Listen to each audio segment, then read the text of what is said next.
Hallelujah. Praise God. This morning,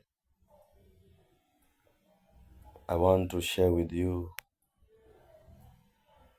or to encourage you. Don't give up. Umeomba ombi, Mungu hajajibu, usinyamaze. Endelea kumuita. Umeanguka, ukaona kwamba umetenda dhambi. Mrudie Mungu. Yeye ni mwaminifu, anasema kwamba utakapojua maovu yako na umrudie yeye ni mwaminifu, atakusamehe. Usiuache shetani achukue nafasi katika maisha yako. Bartimayo akawa amekaa chini na akasikia kwamba Yesu Kristo mwana wa Daudi anapita. Alipasa sauti, ingawaje watu walimwambia nyamaza, unapiga kelele, lakini akasema Yesu mwana wa Daudi ni rehemu. Akapasa sauti sana.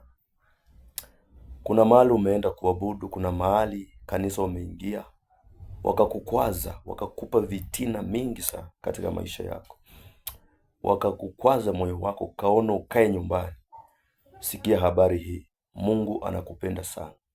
Unapokaa nyumbani hakuna chochote unachokisaidia, hautasaidika popote.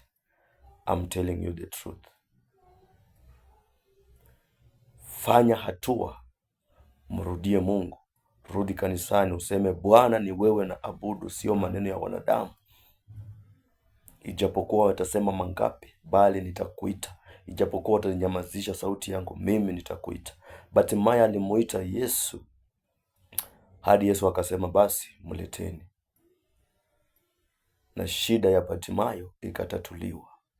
Na hata mimi nakuombea kwa jina la Yesu, shida yako itatuliwe kwa jina la Yesu Kristo. Barikiwa sana. God bless you.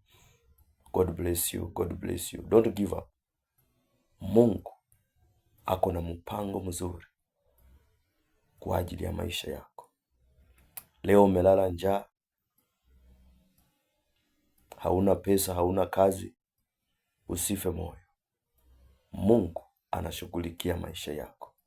Kwa msaada wa Mungu tunashinda ya dunia. Barikiwa sana. Amen, amen, amen, amen, amen.